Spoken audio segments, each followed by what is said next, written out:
오늘 우리는 건강한 교회 세 번째 말씀으로 요한계시록의 버가모 교회에 보낸 편지의 말씀을 바탕으로 말씀을 나눌 것입니다.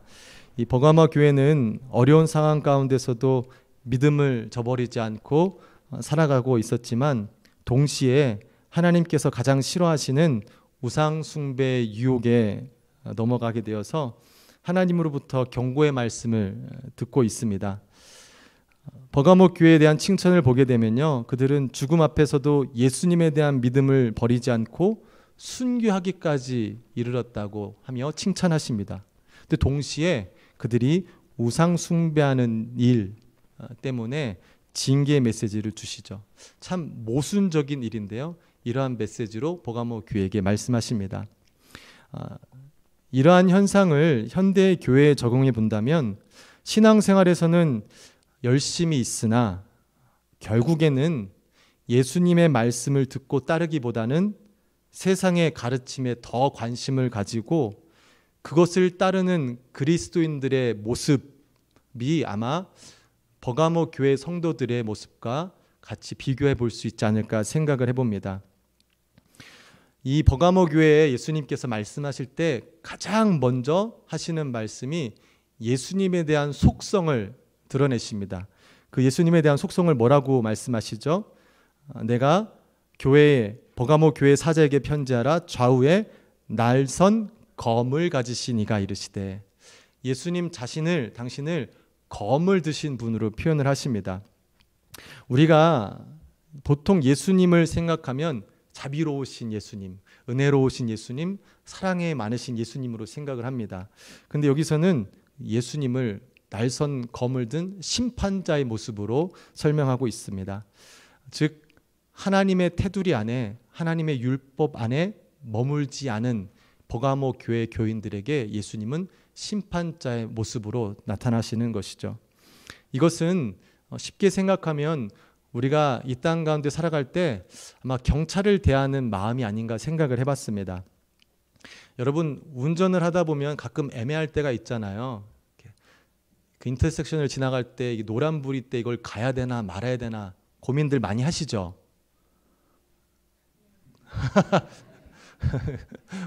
제가 한번 에피소드는 저희 와이프는 처음 미국에서 운전할 때는 이게 뉴욕과 뉴저지가 같이 붙어 있는데 이게 라이트 시간이 달라요. 뉴욕은 되게 빨리 넘어가고요, 뉴저지는 되게 오래 있다 넘어가서 이게 처음 운전하는 분들은 헷갈려서 뉴욕에서 노란불을 보면 무조건 서야 되고요, 뉴저지는 노란불을 봐도 쭉 건너갈 수 있습니다. 근데 그런 상황에서 우리 와이프가 고민하다가 인터섹션 중간에 딱 쓰는 일이 한 번 있었어요. 이런 고민들이 있죠. 근데 그렇게 노란불일 때 가까스로 딱 지나갔는데 바로 뒤에 경찰이 딱 따라온다고 생각해 보세요. 여러분 마음이 어떻겠습니까? 쫄리죠. 콩닥콩닥하고 제발 내가 아니었으면, 나를 안 봤으면, 그냥 가는 거였으면 생각을 하면서 경찰을 생각할 때요, 좀 경찰이 좀 빨리 다른 데로 갔으면 좋겠어요.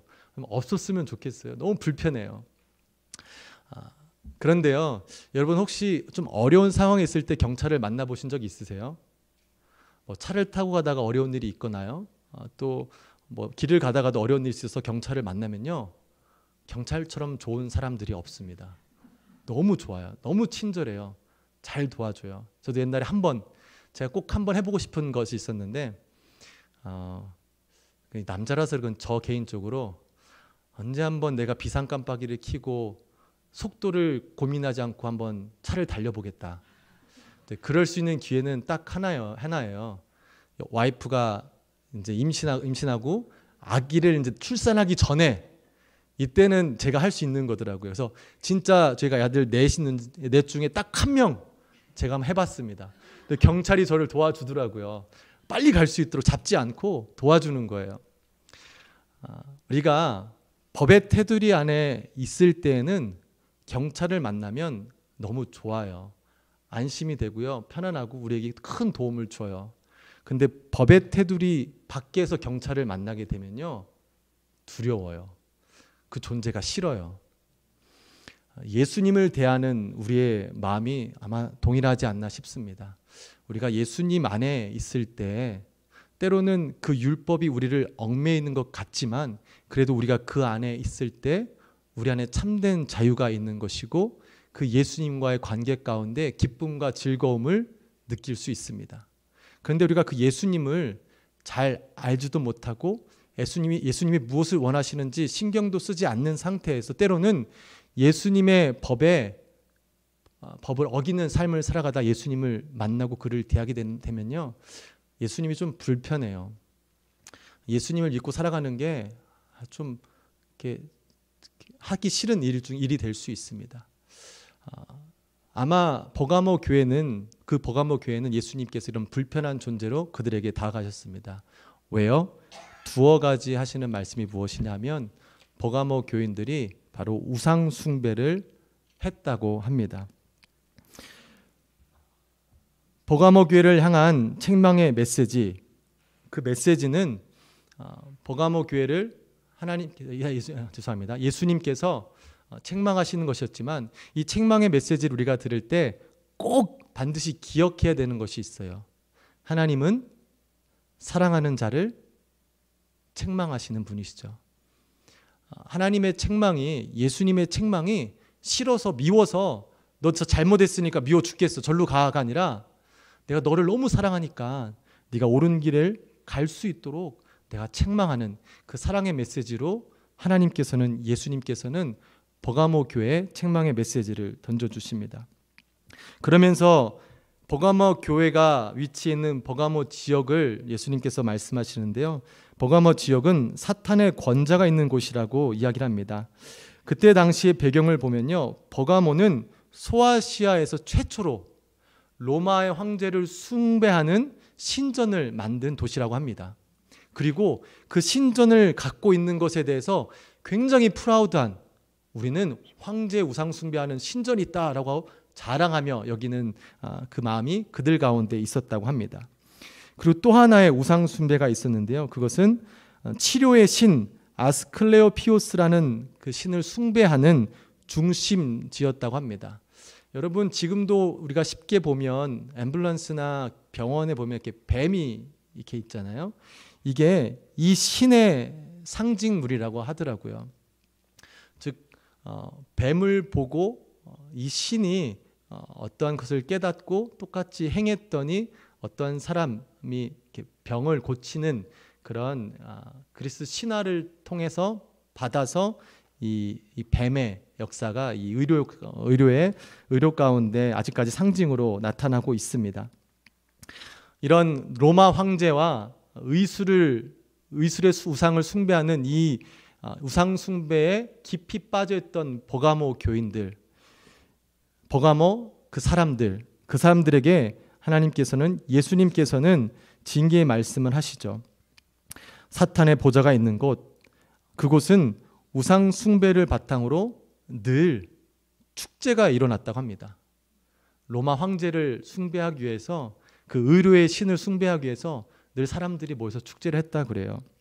그리고 그 축제에 참가하지 않는 사람들은 경제적으로, 사회적으로 배제되는 환경이 있었답니다. 그러니 결국 예수님을 믿고 예수님을 따르는 사람들은 그곳에 참여하지 않아야 됐는데 참여하지 않다 보니 늘 경제적으로, 사회적으로 배제되는 상황이 있었습니다. 얼마나 압박이 있었겠습니까? 얼마나 어려움이 있었겠습니까? 왜 우리는 이러한 예수님을 믿는 것 때문에 경제적으로, 사회적으로 이렇게 피해를 받아야 될까? 이런 고민과 어려움 가운데 있을 때 버가모 교회에 거짓 교사들이 있었다고 합니다.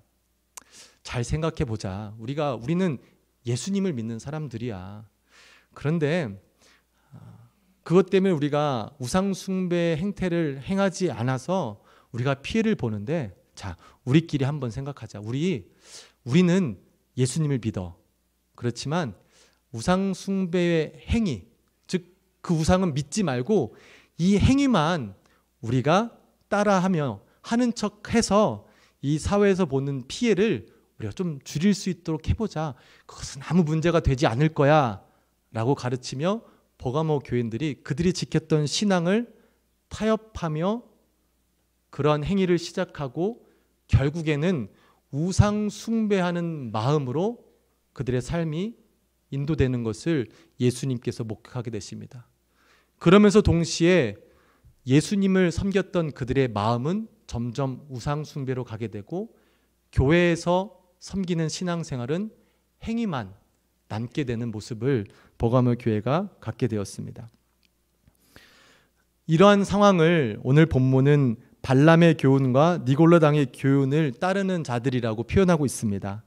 여러분, 발람은 구약성경 민수기에 보시면요, 모압 왕 발락이 이스라엘 백성들이 그 모압을 이제 무너뜨리려고 오려고 할 때 이 발락 왕이 저기 이교도 예언자 발람을 불러다가 이스라엘을 저주하게 해서 그 전쟁에서 이기려고 합니다. 그런데 그 발람이 오는 길에 예수님을 만나요. 그래서 결국에 그들을 저주하려고 불렀는데 발람은 그들을 축복하는 일을 하게 됩니다. 그렇게 마무리를 했으면 좋았을 텐데 이 발람이라는 예언자가 끝내 마지막에 놓지 못하는 유혹이 있었어요. 그 재물의 유혹을 이기지 못하고 발락에게 교훈하기를 이방 여자들과 그들을 이스라엘 백성들에게 소개시켜줘서 이스라엘 백성들이 모압 여인들과 음행하도록 그렇게 교훈을 줘서 결국에 이스라엘 백성들이 스스로 무너지게 하는 교훈을 준 것이 발람이었습니다. 이 니골라 당이라는 것도 결국에는 그 우상을 숭배하도록 돕는 자라는 것입니다. 발람이라는 그 단어의 뜻은 사람들을 이기는 자라는 뜻이고요. 니골라라는 말의 뜻은 사람들을 지배하는 자라는 의미를 각각 가지고 있습니다. 즉 버가모 성도들은 사회의 압박으로 인해 믿음을 지키고 행위만 타협하려고 아주 조그만 타협, 그 선택을 했는데 시간이 지나고 보니 어느새인가 자신들도 모르게 이방의 문화에 지배당하는, 그리고 그것들을 즐기며 살아가는 행태를 보이게 되었습니다. 그러면서 하나님에 대한 믿음은 마음이 빠진 행위만 드러나는 신앙생활을 했죠. 그런 자들에게 예수님께서는 권면을 하고 계십니다. 여러분, 신앙생활 가운데 가장 키워드가 뭔지 아세요? 그것은 바로 관계입니다. 여러분, 우리의 신앙은 창조주 하나님과 우리가 아주 친밀한 관계에 있다가 우리의 죄로 인해서 그 창조주 하나님과 헤어지게 되는 이 일들이 있는 거예요. 근데 하나님의 은혜로 예수님을 통해서 우리가 그 중보자, 그 중재자의 역할을 통해서 다시금 그 창조주 하나님과 사랑의 관계, 긴밀한 관계를 회복하는 것이 신앙생활의 핵심입니다. 우리가 잘못 생각하면 신앙생활을 잘한다는 것이 모든 예배에 참석하고 주님께 일정적인 헌금을 드리며 교회 섬김을 잘하는 것, 이것이 우리가 신앙생활을 잘하는 것이라 오해할 수 있는데요. 그것은 그저 표면적으로 드러나는 현상일 뿐입니다. 신앙생활의 중심은요, 우리를 사랑하시는 그 하나님을 우리가 사랑함으로 그 사랑의 관계에서 일어나는 현상이, 열매가 우리의 신앙생활입니다. 여러분, 누군가를 한번 깊이 사랑해 보셨었나요? 이런 반응은 그 정도에 한번 해봤지. 이 풋풋한 사랑을 해보셨죠? 저도 해봤습니다. 이 풋풋한 사랑을 하게 되면 어떻죠? 진정한 사랑을 하게 되면요, 그 사랑하는 사람을 위해 희생할 줄 압니다. 그 사람을 기쁘게 하기 위해서 내가 가진 것을 희생하며 그 사람을 기쁘게 합니다. 또한 진정한 사랑은요, 상대방을 배려하는 마음을 갖게 됩니다. 그 사람이 무엇을 싫어하는지 먼저 알고 그 사람이 싫어하는 것을 하지 않는 배려가 사랑하는 관계 가운데 이루어지는 것입니다.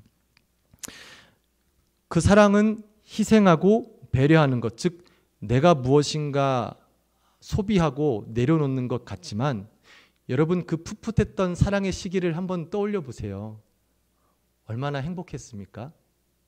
내가 희생했는데, 내가 배려했는데 행복합니다. 환경은 별것 없는데도 그 사람과 함께 있는 것 자체가 행복합니다. 시간이 지나면 대부분이 부부들은 이전보다는 좀 안정된 삶을 삽니다. 그렇죠. 그런데 더 행복하진 않은 삶들을 또 살게 됩니다. 환경은 좋아졌는데 그 사랑하는 사람을 그 사람을 위해 더 희생하지 않습니다. 그 사람을 위해 배려함이 없습니다. 그 사람이 무엇이 싫은지 생각하기보다는 내가 무엇을 싫어하는지 강요하게 됩니다. 내가 싫어하는 것은 하지 말라고 합니다. 그러면서 서로의 관계가 점점 멀어지게 되죠. 나조차고 내 중심적인 생각을 하며 그것을 강조했더니 결론적으로 그런 관계 가운데서는 불화가 일어나고 관계가 힘들어집니다.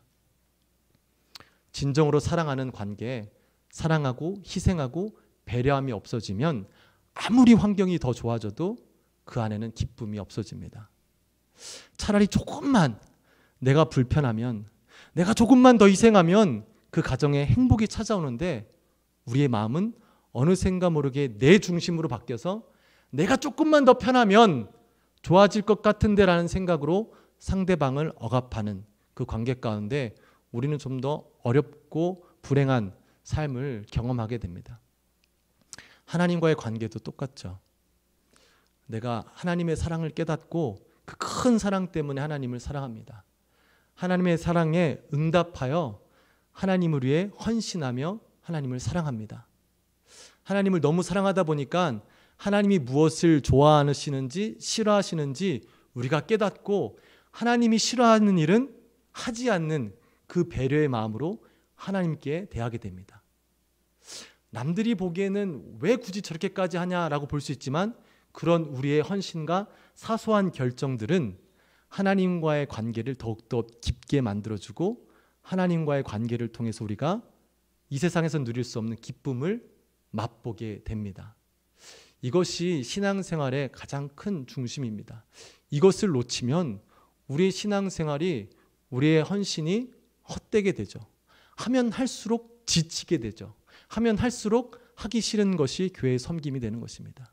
우린 계속해서 하나님을 바라보며 하나님을 사랑하며 그 사랑을 통해 나오는 열매로 신앙생활을 유지해야 되는 것을 꼭 기억해야 될 줄 믿습니다. 버가모 교회가 예수님께 결국에 징벌받게 되는 이유가 이 사소한 선택이 시작이었어요. 정말 잘 신앙을 지켰는데 지키다 보니까 요거 하나만 살짝 바꾸면 이게 한 게 있는데, 내가 그동안 한 게 있고 이게 있는데 요 정도쯤이야 라는 생각으로 시작했던 우상 숭배의 행위가 결국 그들을 전체적으로 우상 숭배의 길로 이끌었습니다. 자기 자신들의 유익을 위하여 생각했던 그 생각이 하나님에 대한 배려가 없어지고 그렇게 하나님과의 관계가 멀어지게 된 것이죠. 이 사소한 선택이 우리의 삶을 이렇게 바꾸게 됩니다. 저는 이 부분을 얘기하기 위해서 조금 여러분들이 불편할 수도 있지만 좀 그 불편한 얘기를 나누려고 합니다. 교회 안에서의 술과 담배, 이것이 옳으냐 옳지 않느냐, 이런 얘기를 예전에 많이 했었죠. 예전에 술 먹으면, 담배 피면 지옥 간다, 잘못됐다, 누구는 또 아니다, 그런 게 어딨냐, 성경에 그런 말씀 없다 했는데 요즘에 우리가 교회 안에서 술 담배 갖고 얘기하는 적이 있나요? 없죠. 별로 없죠. 예전엔 이게 큰 이슈였어요. 그래서 신학교에서도 이거 갖고 토론하고 논쟁하고 이런 일들이 있었습니다. 근데 지금에 와서는 그것 갖다가 우리가 특별히 죄다 아니다라 얘기를 하지 않습니다. 저 개인적으로는요, 술과 담배를 하는 것이 지옥으로 갈 죄라고 믿진 않습니다. 그런데 술과 담배를 하시라고 권장은 하지 않습니다. 왜냐하면 술과 담배는 그 자체가 잘못된 것이 아니라 그것을 하려는 마음의 속성이 잘못되었기 때문입니다.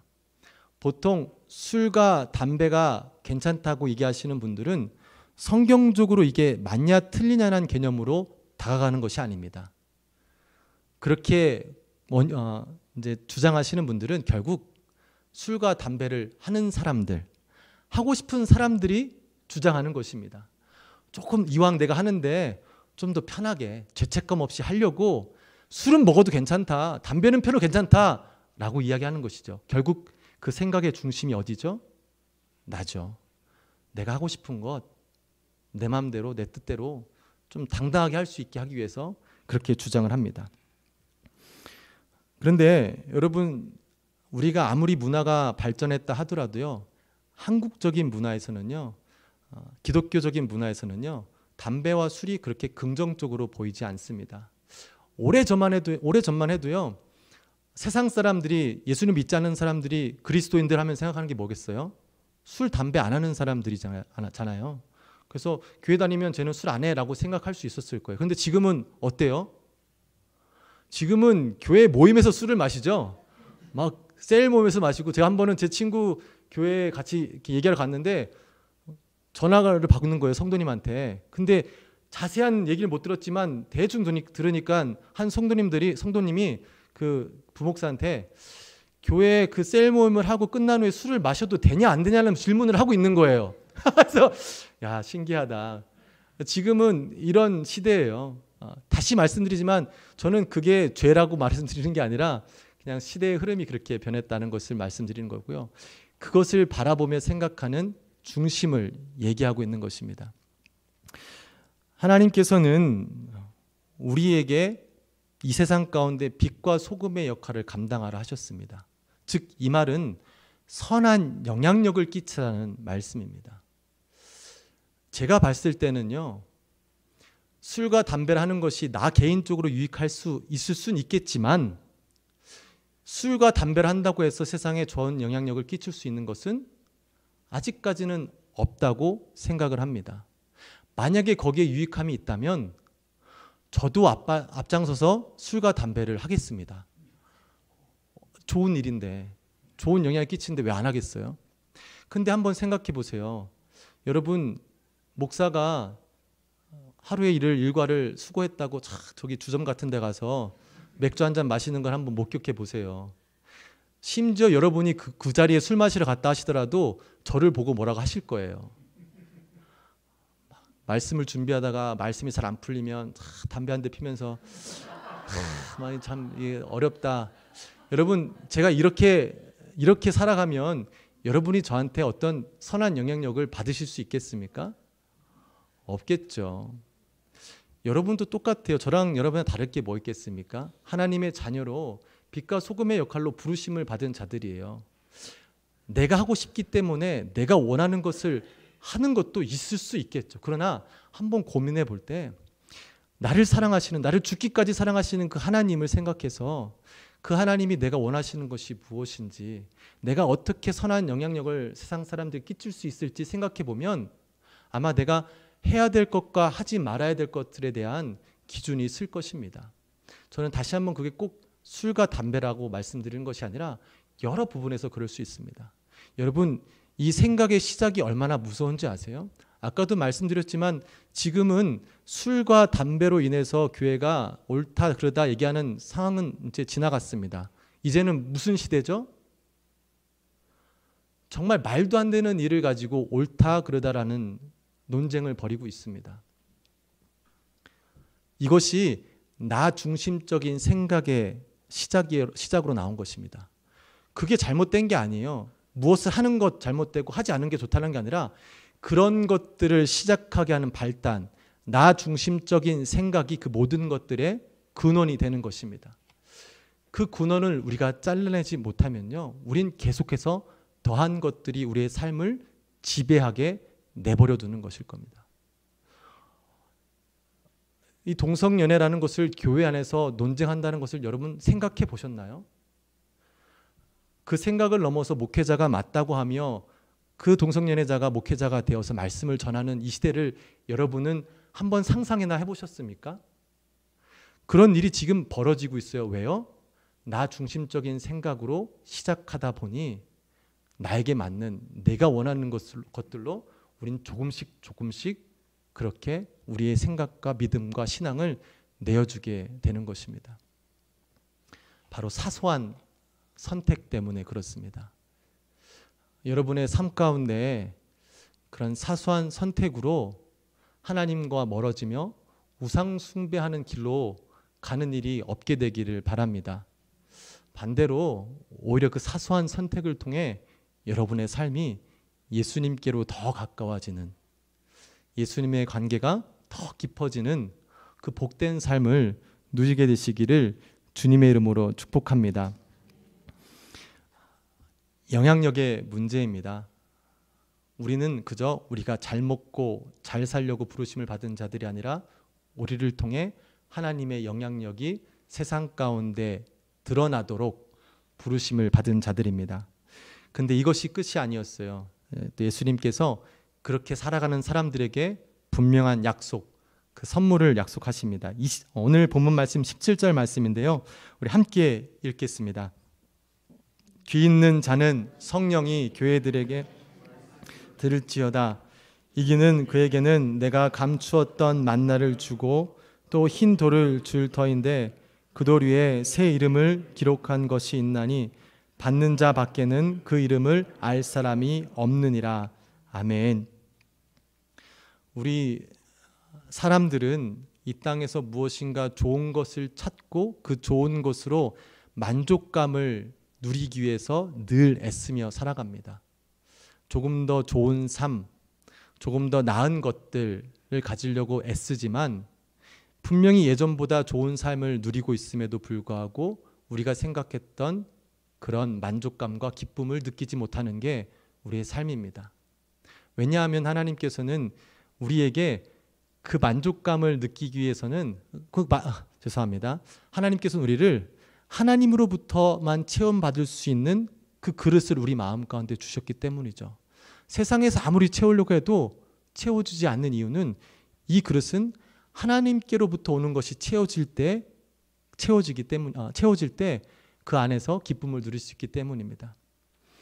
결국 하나님께서는 그 하나님의 사랑을 깨닫고 하나님의 사랑을 응답함으로 하나님을 위해 희생하며 하나님을 배려하며 하나님과의 깊은 관계를 맺고 살아가는 사람들에게 감추어져 있던 만나를 보여주시고 우리에게 주신다고 말씀하십니다.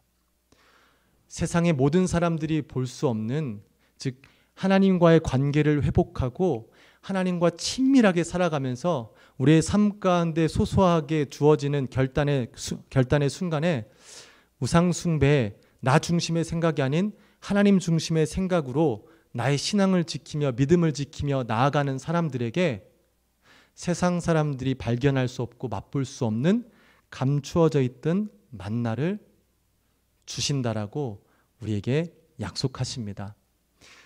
우리가 그 하나님의 약속, 예수님의 약속을 믿고 그 감추어져 있던 만나를 맛보게 되기를 소망합니다.